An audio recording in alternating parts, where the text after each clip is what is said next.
Φανταστείτε να ξυπνήσετε μια μέρα με την ανησυχητική συνειδητοποίηση ότι η ζωή που ζείτε δεν είναι πραγματικά δική σας, ότι κάθε απόφαση που πήρατε, κάθε πεποίθηση που έχετε και ακόμη και οι επιθυμίες που σας οθούν μπορεί να μην προέρχονται από το βαθύτερο μέρος του εαυτού σας, αλλά από τις προσδοκίες, τον προγραμματισμό και τις αόρατες επιρροές του κόσμου γύρω σας.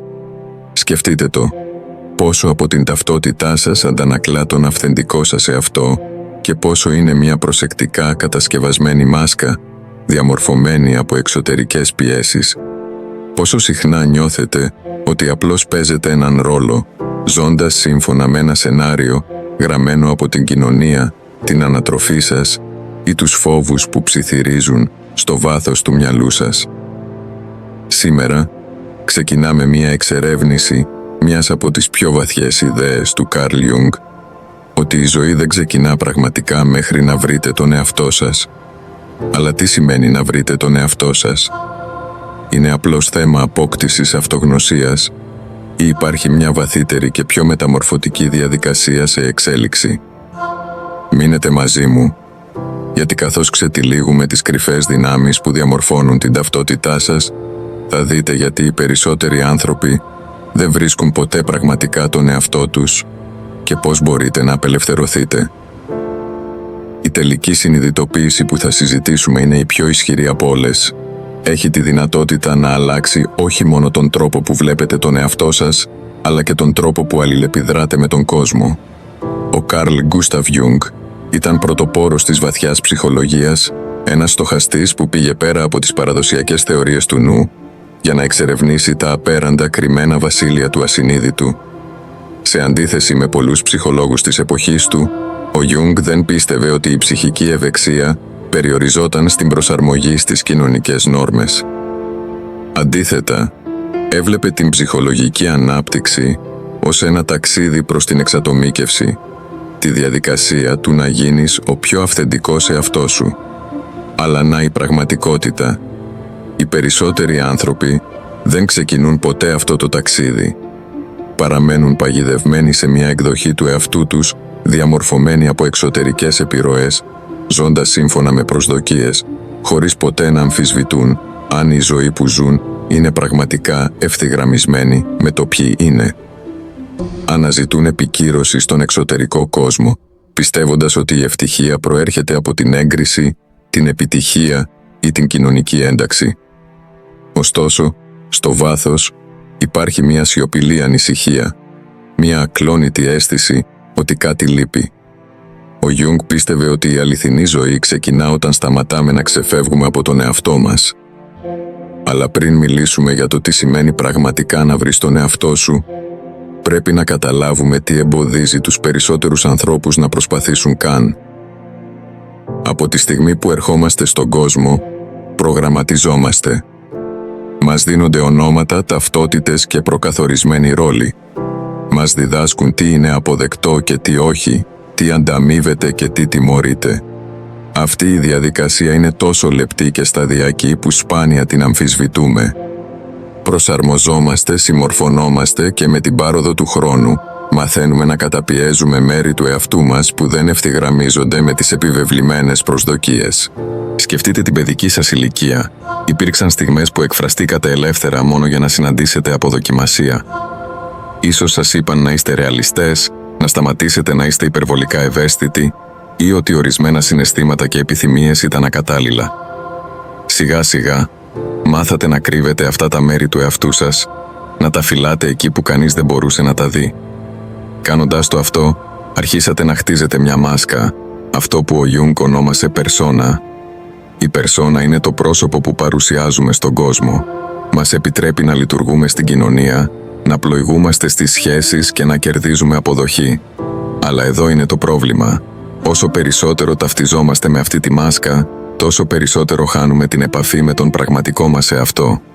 Αρχίζουμε να πιστεύουμε ότι είμαστε η περσόνα, ξεχνώντας ότι υπάρχει κάτι βαθύτερο κάτω από αυτήν. Και μετά υπάρχει η άλλη πλευρά του νομίσματος, η σκιά.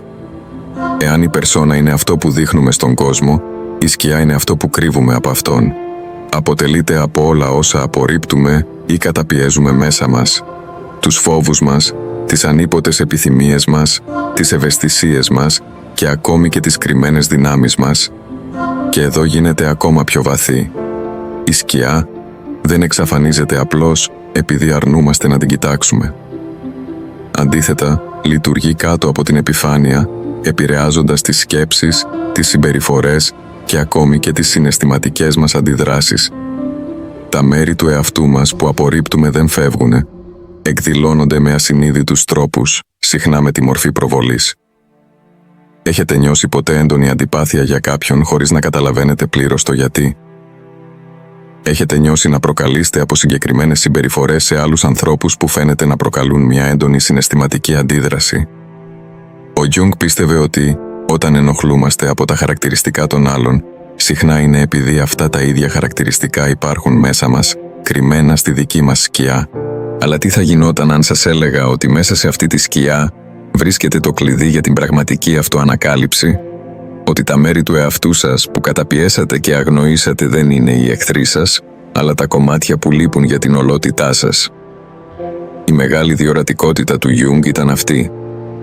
Η ψυχολογική ανάπτυξη δεν αφορά την εξάλειψη της σκιάς, αλλά την ενσωμάτωσή της. Πρόκειται για το να κοιτάξετε στα βάθη του δικού σας ασυνείδητου και να αντιμετωπίσετε αυτό που αρνηθήκατε, επειδή, κάνοντας αυτό, ξεκλειδώνετε μία βαθιά πηγή προσωπικής δύναμης, αυθεντικότητας και ελευθερίας. Εδώ είναι που ξεκινά το πραγματικό ταξίδι. Είστε έτοιμοι να αντιμετωπίσετε την αλήθεια για το ποιοι είστε, να απελευθερωθείτε από τις ψευδαισθήσεις που σας διαμόρφωσαν, επειδή αυτό που ακολουθεί θα αμφισβητήσει όλα όσα νομίζατε ότι ξέρατε για τον εαυτό σας και θα ανοίξει την πόρτα σε μια ζωή που είναι πραγματικά δική σας. Οι περισσότεροι άνθρωποι περνούν τη ζωή τους πιστεύοντας ότι ήδη ξέρουν ποιοι είναι.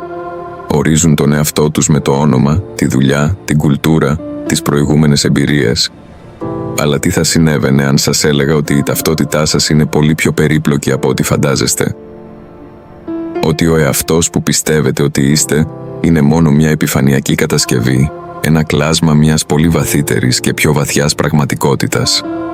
Ο Καρλ Γιούγκ πίστευε ότι μέσα σε κάθε άτομο υπάρχει ένας κρυμμένος κόσμος, ένα τεράστιο και περίπλοκο εσωτερικό τοπίο, γεμάτο με ξεχασμένες αναμνήσεις, καταπιεσμένα συναισθήματα, μη αναγνωρισμένες επιθυμίες και ανεξερεύνητες δυνατότητες. Και το κλειδί για να βρείτε πραγματικά τον εαυτό σας δεν είναι να χτίσετε μια νέα ταυτότητα, αλλά να ξεθάψετε αυτό που έχει θαυτεί μέσα σας. Ας αναλογιστούμε για μια στιγμή. Έχετε νιώσει ποτέ μια βαθιά και ανεξήγητη λαχτάρα για κάτι περισσότερο, μια αίσθηση ότι υπάρχει μια μεγαλύτερη εκδοχή του εαυτού σας που περιμένει να αναδυθεί? Αυτό δεν είναι απλώς φαντασία, είναι η φωνή του ασυνείδητού σας που σας καλεί σε κάτι μεγαλύτερο. Ο Γιούγκ ονόμασε αυτή τη διαδικασία εξατομίκευση. Πίστευε ότι η πραγματική εκπλήρωση δεν προέρχεται από τη συμμόρφωση με τις εξωτερικές προσδοκίες, αλλά από την ενσωμάτωση όλων των πτυχών του εαυτού μας, το καλό, το κακό, το φως και το σκοτάδι. Αλλά πριν μπορέσουμε να ενσωματώσουμε αυτά τα μέρη, πρέπει πρώτα να τα αντιμετωπίσουμε. Και εδώ είναι που οι περισσότεροι άνθρωποι σταματούν. Γιατί? Επειδή το να αντιμετωπίσεις τον εαυτό σου είναι άβολο. Απαιτεί να κοιτάξεις πτυχές της προσωπικότητάς σου που έχεις αγνοήσει για πολύ καιρό, να αμφισβητήσεις βαθιά ριζωμένες πεποιθήσεις, να αμφισβητήσεις τους φόβους σου και να αντιμετωπίσεις τις εσωτερικές συγκρούσεις που διαμόρφωσαν τη ζωή σου. Σκεφτείτε το, πόσο συχνά αποφεύγουμε τη σιωπή, πόσο συχνά αποσπάμε την προσοχή μας με εργασία, κοινωνικά δίκτυα, ψυχαγωγία ή οτιδήποτε μας εμποδίζει να μείνουμε μόνοι με τις σκέψεις μας. Αυτή η συνεχής απόσπαση προσοχής δεν είναι τυχαία. Είναι ένας αμυντικός μηχανισμός, ένας τρόπος να αποφύγουμε τις βαθύτερες ερωτήσεις που αιωρούνται κάτω από την επιφάνεια. Αλλά, όσο και αν προσπαθούμε να τα αποφύγουμε, αυτά τα κρυμμένα μέρη του εαυτού μας δεν εξαφανίζονται. Εμφανίζονται με απροσδόκητους τρόπους, μέσω του άγχους, της αυτοσαμποτάζ, των μη ικανοποιητικών σχέσεων ή μιας επίμονης αίσθησης ότι έχουμε χαθεί. Ο Γιούγκ πίστευε ότι το ασυνείδητό μας μιλάει πάντα αλλά έχουμε μάθει να αγνοούμε τα μηνύματά του. Ωστόσο, αν αρχίσουμε να προσέχουμε, θα αρχίσουμε να βλέπουμε μοτίβα. Θα παρατηρήσουμε πώς οι βαθύτερες πληγές μας επηρεάζουν τις επιλογές μας, πώς οι καταπιεσμένες επιθυμίες μας διαμορφώνουν τις συμπεριφορές μας και πώς τα πράγματα που φοβόμαστε περισσότερο συχνά φέρουν τα μεγαλύτερα μαθήματα. Ας εξετάσουμε ένα απλό αλλά ισχυρό παράδειγμα, τον φόβο της απόρριψης. Πολλοί άνθρωποι περνούν τη ζωή τους τρομοκρατημένοι από το να κριθούν ή να εγκαταλειφθούν. Αναζητούν έγκριση, αποφεύγουν τις συγκρούσεις και καταπιέζουν τις πραγματικές τους σκέψεις για να διατηρήσουν την αρμονία. Αλλά από πού προέρχεται αυτός ο φόβος? Αφορά πραγματικά τη γνώμη των άλλων ή προέρχεται από κάτι βαθύτερο, ίσως μια παλιά πληγή, μια παιδική εμπειρία, μια στιγμή που ένιωσαν αόρατοι ή ανάξιοι? Ο Γιούγκ θα υποστήριζε ότι αυτός ο φόβος δεν είναι απλώς ένα συναίσθημα. Είναι μια πτυχή της σκιάς που δεν έχει ακόμη αναγνωριστεί πλήρως. Και μέχρι να έρθει στο φως, θα συνεχίσει να ελέγχει τις ενέργειές σας στο παρασκήνιο. Αλλά ιδού το καταπληκτικό. Όταν τελικά αντιμετωπίζουμε αυτά τα κρυμμένα μέρη του εαυτού μας, χάνουν τη δύναμή τους πάνω μας. Φανταστείτε για μια στιγμή πώς θα ήταν να ζείτε χωρίς φόβο κρίσης, να λέτε την αλήθεια σας χωρίς δισταγμό, να παίρνετε αποφάσεις όχι με βάση το τι περιμένουν οι άλλοι, αλλά με βάση αυτό που αντυχεί βαθιά μέσα σας. Αυτή είναι η δύναμη της εξατομίκευσης. Δεν πρόκειται για το να γίνετε κάποιος νέος, αλλά για το να γίνετε περισσότερο αυτός που πραγματικά είστε. Αλλά πώς ξεκινάμε? Πώς ανακαλύπτουμε τις ασυνείδητες δυνάμεις που διαμορφώνουν τη ζωή μας? Ο Γιούγκ πίστευε ότι ένας από τους πιο ισχυρούς τρόπους για να αποκτήσουμε πρόσβαση στο ασυνείδητο είναι μέσω συμβόλων, ονείρων και ενδοσκόπησης. Έβλεπε τα όνειρα ως μηνύματα από το βαθύτερο εαυτό, αποκαλύπτοντας κρυμμένες αλήθειες για την ψυχή μας. Τόνιζε επίσης τη σημασία της δημιουργικής έκφρασης, τέχνη, γραφή, μουσική και άλλες μορφές αυτοεξερεύνησης, ως τρόπους πρόσβασης και ενσωμάτωσης του ασυνείδητου. Αλλά ίσως το πιο σημαντικό βήμα είναι απλώς αυτό, η συνειδητότητα. Τη στιγμή που αρχίζετε να αμφισβητείτε τις σκέψεις σας, τις αντιδράσεις σας και τις βαθιά ριζωμένες πεποιθήσεις σας, ήδη κάνετε τα πρώτα βήματα προς τη μεταμόρφωση. Τη στιγμή που σταματάτε να ξεφεύγετε από τη δυσφορία και αρχίζετε να την αντιμετωπίζετε με περιέργεια, αρχίζετε να διεκδικείτε τον αληθινό εαυτό σας. Γιατί εδώ είναι η αλήθεια. Οι περισσότεροι άνθρωποι ζουν όλη τους τη ζωή ως ξένοι προς τον εαυτό τους. Ακολουθούν τα μονοπάτια που χαράχτηκαν για αυτούς, χωρίς ποτέ να συνειδητοποιήσουν ότι έχουν τη δύναμη να επιλέξουν κάτι διαφορετικό. Καταπιέζουν την αληθινή τους φύση, χωρίς ποτέ να συνειδητοποιήσουν ότι η μεγαλύτερη δύναμή τους βρίσκεται στο να αγκαλιάσουν όλα όσα είναι. Αλλά δεν χρειάζεται να είστε ένας από αυτούς τους ανθρώπους. Έχετε τη δύναμη να απελευθερωθείτε από τις ψευδαισθήσεις που σας κράτησαν πίσω, να εγκαταλείψετε τα στρώματα του προγραμματισμού και του φόβου που σας εμπόδισαν να βιώσετε πλήρως τη ζωή. Να μπείτε στην πληρότητα του ποιοι είστε, χωρίς φόβο και χωρίς απολογίες. Και στο επόμενο μέρος θα εξερευνήσουμε κάτι ακόμα πιο βαθύ. Τα κρυμμένα αρχέτυπα μέσα σου. Αυτά τα αρχαία πρότυπα, βαθιά θαμμένα στην ψυχή σου, κρατούν το κλειδί για να ξεκλειδώσεις το μέγιστο δυναμικό σου. Αυτό που πρόκειται να μάθεις θα μπορούσε να αλλάξει για πάντα τον τρόπο που βλέπεις τον εαυτό σου. Αν το ταξίδι της αυτογνωσίας ήταν τόσο απλό, όσο το να πάρεις μία απόφαση, όλοι θα ζούσαν ήδη σε πλήρη εναρμόνιση με την αληθινή τους φύση. Αλλά, όπως είδαμε, η διαδικασία είναι πολύ πιο περίπλοκη. Δεν πρόκειται απλώς για το να επιλέξουμε ποιοι θέλουμε να είμαστε, πρόκειται για το να ανακαλύψουμε τις δυνάμεις που μας διαμόρφωσαν, να αντιμετωπίσουμε τα μέρη του εαυτού μας που απορρίψαμε και να τα ενσωματώσουμε σε μια αυθεντική και ολοκληρωμένη ταυτότητα. Αλλά εδώ είναι μια ερώτηση. Γιατί ελκόμαστε από συγκεκριμένες συμπεριφορές, επιθυμίες ή φόβους? Γιατί επαναλαμβάνουμε τα ίδια λάθη ή πέφτουμε στα ίδια μοτίβα, ακόμα και όταν προσπαθούμε να αλλάξουμε? Η απάντηση του Καρλ Γιούγκ ήταν επαναστατική. Πίστευε ότι μέσα σε κάθε άνθρωπο υπάρχουν οικουμενικά πρότυπα, βαθιά ριζωμένα ψυχολογικά σχέδια που επηρεάζουν τις σκέψεις, τα συναισθήματα και τις συμπεριφορές μας με τρόπους που δεν κατανοούμε πλήρως πάντα. Ονόμασε αυτά τα πρότυπα αρχέτυπα. Ο Γιούγκ υποστήριζε ότι τα αρχέτυπα είναι αρχαίες συλλογικές εικόνες, αποθηκευμένες σε αυτό που ονόμαζε συλλογικό ασυνείδητο, ένα επίπεδο της ψυχής που μοιράζονται όλοι οι άνθρωποι, κληρονομημένο από τις εμπειρίες των προγόνων μας. Αυτά τα αρχέτυπα διαμορφώνουν την προσωπική μας ταυτότητα, τις σχέσεις μας και ακόμη και τον τρόπο που αντιλαμβανόμαστε τον κόσμο. Σκέψου τις ιστορίες που έχουν υποθεί κατά τη διάρκεια της ιστορίας, το ταξίδι του ήρωα, ο σοφός μέντορας, ο σκοτεινός κακός, το αθώο παιδί. Αυτοί οι χαρακτήρες εμφανίζονται σε μύθους, θρησκείες, λογοτεχνία και ακόμη και στα όνειρά μας. Δεν είναι απλώς φανταστικοί, αντιπροσωπεύουν ψυχολογικές δυνάμεις που υπάρχουν μέσα σε όλους μας. Και, είτε το συνειδητοποιούμε είτε όχι, αυτά τα αρχέτυπα δρούν συνεχώς στη ζωή μας. Για παράδειγμα, σκέψου το αρχέτυπο του ήρωα. Αυτό είναι το μέρος του εαυτού σου που λαχταρά για σκοπό, που νιώθει ότι καλείται για κάτι μεγαλύτερο. Είναι το μέρος σου που επιδιώκει να ξεπεράσει εμπόδια, να γίνει πιο δυνατό και να φτάσει σε μια ανώτερη εκδοχή του εαυτού σου. Αλλά αυτό το αρχέτυπο δεν υπάρχει απομονωμένο. Συνοδεύεται πάντα από τη σκιά. Όπως συζητήσαμε νωρίτερα, η σκιά αντιπροσωπεύει τις καταπιεσμένες και κρυμμένες πτυχές του εαυτού. Είναι το μέρος σου που περιέχει τους φόβους σου, τις αδυναμίες σου και ακόμη και το ανεξερεύνητο δυναμικό σου. Στους μύθους, ο ήρωας πρέπει να αντιμετωπίσει τη σκιά, συχνά συμβολιζόμενη ως τέρας, εχθρός ή μεγάλη πρόκληση, πριν μπορέσει να εξελιχθεί πραγματικά. Τώρα, ας το μεταφέρουμε αυτό στην πραγματική ζωή.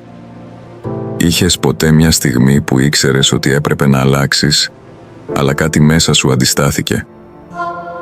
Μια φορά που είχες την ευκαιρία να γίνεις μια μεγαλύτερη εκδοχή του εαυτού σου, αλλά ο φόβος, η αμφιβολία ή η αυτοϋπονόμευση σε συγκράτησαν. Αυτή είναι η μάχη μεταξύ του ήρωα και της σκιάς που συμβαίνει μέσα σου. Το λάθος που κάνουν οι περισσότεροι άνθρωποι είναι να προσπαθούν να καταπιέσουν τη σκιά, αντί να την κατανοήσουν.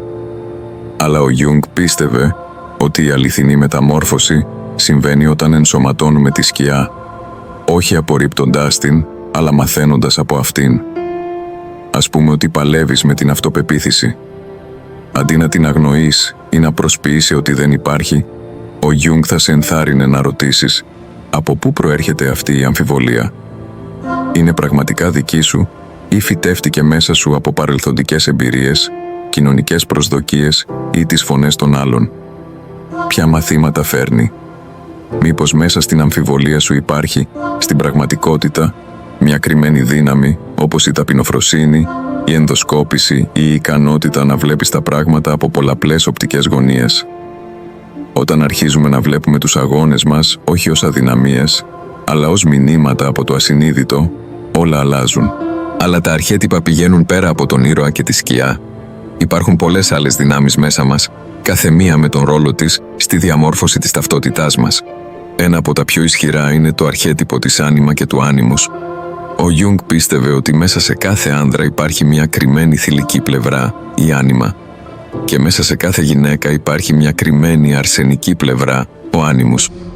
Αυτά δεν αφορούν το φύλο με τη φυσική έννοια, αλλά την ισορροπία των ενεργειών μέσα μας. Η άνιμα αντιπροσωπεύει τη διαίσθηση, το συναίσθημα, τη δημιουργικότητα και μια βαθιά σύνδεση με το ασυνείδητο. Ο άνιμους αντιπροσωπεύει τη λογική, τη δομή, την πειθαρχία και την διεκδικητικότητα. Όταν αυτές οι δύο δυνάμεις είναι σε ισορροπία, το άτομο αισθάνεται ολοκληρωμένο. Αλλά όταν είναι σε ανισορροπία, προκύπτει μια εσωτερική σύγκρουση. Για παράδειγμα, ένας άντρας που απορρίπτει την άνιμα του μπορεί να δυσκολεύεται να εκφράσει συναισθήματα, φοβούμενος την ευαλωτότητα ως αδυναμία. Μια γυναίκα που απορρίπτει τον άνιμους της μπορεί να διστάζει να διεκδικήσει τον εαυτό της, νιώθοντας απρόθυμη να αναλάβει τον έλεγχο της ζωής της. Αλλά, όταν αυτές οι ενέργειες αγκαλιάζονται αντί να καταπιέζονται, γίνονται πηγή τεράστιας δύναμης. Και αυτό μας οδηγεί σε μία από τις πιο σημαντικές αλήθειες που ανακάλυψε ο Γιούγκ. Για να βρεις τον εαυτό σου, πρέπει να αγκαλιάσεις όλα τα μέρη του εαυτού σου. Το φως και το σκοτάδι, το αρσενικό και το θηλυκό, το γνωστό και το άγνωστο. Η εξατομίκευση δεν αφορά το να γίνεις κάτι διαφορετικό, αφορά το να γίνεις ολόκληρος. Αλλά υπάρχει ένα τελευταίο κομμάτι σε αυτό το παζλ, μια τελευταία αποκάλυψη που ενώνει τα πάντα και ίσως είναι η πιο ισχυρή από όλες. Γιατί το μεγαλύτερο εμπόδιο στο να βρεις τον εαυτό σου δεν είναι μόνο ο φόβος, η αμφιβολία ή ο εξωτερικός προγραμματισμός. Είναι κάτι πολύ βαθύτερο, κάτι κρυμμένο στην ίδια τη δομή του πώς αντιλαμβανόμαστε την πραγματικότητα. Και στο επόμενο μέρος θα το ξετυλίξουμε. Αυτό που πρόκειται να ακούσεις θα αμφισβητήσει όλα όσα νόμιζες ότι ήξερες για τον εαυτό σου και μπορεί να αλλάξει τη ζωή σου για πάντα. Κατά τη διάρκεια αυτού του ταξιδιού, εξερευνήσαμε τις κρυφές δυνάμεις που διαμορφώνουν την ταυτότητά σου, τις μάσκες που φοράς, τη σκιά που καταπιέζεις και τα αρχέτυπα που επηρεάζουν τις σκέψεις και τις συμπεριφορές σου. Αλλά τώρα πρέπει να αντιμετωπίσουμε την πιο βαθιά ψευδαίσθηση από όλες, την ψευδαίσθηση του εαυτού. Οι περισσότεροι άνθρωποι περνούν τη ζωή τους υποθέτοντας ότι η ταυτότητά τους είναι σταθερή, ότι είναι ένας μοναδικός και αμετάβλητος εαυτός που κινείται μέσα στο χρόνο, διαμορφωμένος από μνήμες και εμπειρίες. Αλλά ο Γιούγκ, μαζί με πολλούς μεγάλους φιλοσόφους και μυστικιστές, κατανόησε κάτι ριζοσπαστικό. Ο εαυτός δεν είναι μια στατική οντότητα. Είναι ρευστός, πάντα σε αλλαγή και πολύ μεγαλύτερος από αυτό που μας έκαναν να πιστέψουμε. Και αν η εκδοχή του εαυτού σου με την οποία ταυτίζεσαι τώρα είναι μόνο ένα θράψμα, κάτι πολύ μεγαλύτερου. Και αν το άτομο που νομίζεις ότι είσαι είναι απλώς μια έκφραση μιας απεριόριστης συνείδησης που εξελίσσεται εδώ και αιώνες, μέσα από ζωές, μέσω κληρονομημένης σοφίας και εμπειρίας. Ο Γιούγκ εξερεύνησε αυτή την ιδέα μέσω της έννοιας του εαυτού, όχι του μικρού εγώ που κινείται από το εγώ που προσκολάται σε ετικέτες και φόβους, αλλά του αληθινού εαυτού, της ολότητας του ποιος είσαι πέρα από τις ψευδαισθήσεις της ταυτότητας. Και αυτή η αντίληψη είναι ταυτόχρονα απελευθερωτική και τρομακτική, γιατί σημαίνει ότι όλα όσα πίστευες ότι είσαι, όλοι οι φόβοι, οι περιορισμοί και οι ιστορίες που λες στον εαυτό σου, δεν είναι η πλήρης αλήθεια. Είναι απλώς μια κατασκευή, μια προσωρινή δομή που ανεγέρθηκε από το νου. Και εδώ είναι η πιο ισχυρή αλήθεια από όλες. Δεν είσαι απλώς ένα απομονωμένο όν που κινείται μέσα στη ζωή. Είσαι ένα τεράστιο διασυνδεδεμένο πεδίο συνείδησης, που φέρει μέσα σου τη σοφία γενεών, το βάθος του ασυνείδητου και το δυναμικό μεταμόρφωσης που ξεπερνά τη φαντασία. Αλλά, αν αυτό είναι αλήθεια, γιατί αισθανόμαστε τόσο περιορισμένοι? Γιατί βιώνουμε πόνο, αμφιβολία και φόβο? Η απάντηση βρίσκεται στο εγώ. Το εγώ δεν είναι ο εχθρός. Είναι απλώς το μέρος του νου που δημιουργεί μια αίσθηση διαχωρισμού. Είναι η φωνή στο κεφάλι σου που λέει «Αυτός είμαι εγώ και αυτός δεν είμαι εγώ». Χτίζει τύχη, ορίζει όρια και σε κρατά παγιδευμένο σε οικία πρότυπα. Και, αν και το εγώ έχει έναν σκοπό, είναι επίσης το μεγαλύτερο εμπόδιο για την αυτογνωσία. Γιατί στην πραγματικότητα δεν περιορίζεσαι σε μια μόνο ταυτότητα. Είσαι ένα όν σε συνεχή εξέλιξη και τη στιγμή που σταματάς να προσκολάσαι στην ιδέα του ποιος νομίζεις ότι είσαι, ξεκλειδώνεις άπειρες δυνατότητες. Αλλά πώς το κάνεις αυτό? Πώς πηγαίνεις πέρα από την ψευδαίσθηση του εαυτού και εισέρχεσαι στην πληρότητα της ύπαρξής σου? Ο Γιούγκ πρόσφερε ένα μονοπάτι, ένα που απαιτεί θάρρος, βαθιά ενδοσκόπηση και προθυμία να εγκαταλείψεις όλα όσα νόμιζες ότι ήξερες για τον εαυτό σου. Πρώτον, αγκάλιασε το άγνωστο. Οι περισσότεροι άνθρωποι φοβούνται το άγνωστο επειδή αντιπροσωπεύει αβεβαιότητα. Αλλά το άγνωστο είναι όπου συμβαίνει η ανάπτυξη, είναι όπου συμβαίνει η μεταμόρφωση. Όταν σταματάς να αντιστέκεσαι στα μυστήρια μέσα σου και αντί αυτού γέρνεις προς αυτά με περιέργεια, αρχίζεις να βλέπεις τον κόσμο και τον εαυτό σου με νέα μάτια. Δεύτερον, Απελευθερώσου από την προσκόλληση σε ετικέτες. Δεν είσαι μόνο το όνομά σου, η δουλειά σου, το παρελθόν σου ή η προσωπικότητά σου. Είσαι κάτι πολύ πέρα από τον ορισμό. Όταν αφήνεις στην άκρη τις άκαμπτες ταυτότητες, δημιουργείς χώρο για να αναδυθεί κάτι μεγαλύτερο. Τρίτον, άκου το ασυνείδητο.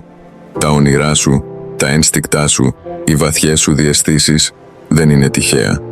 Είναι μηνύματα από τον εαυτό που σε καθοδηγούν προς την ολότητα. Όσο περισσότερο συντονίζεσαι, τόσο περισσότερο θα αρχίσεις να αναγνωρίζεις μοτίβα, συγχρονικότητες και σημάδια που σε οδηγούν στο αληθινό σου μονοπάτι. Και τέλος, παραδώσου στη διαδικασία. Το να βρεις τον εαυτό σου δεν είναι ένας προορισμός, δεν είναι κάτι που επιτυγχάνεις και τελειώνει, γιατί η ζωή δεν ξεκινά πραγματικά μέχρι να βρεις τον εαυτό σου. Και τώρα γνωρίζεις το μονοπάτι. Σε ευχαριστώ που με ακολούθησες.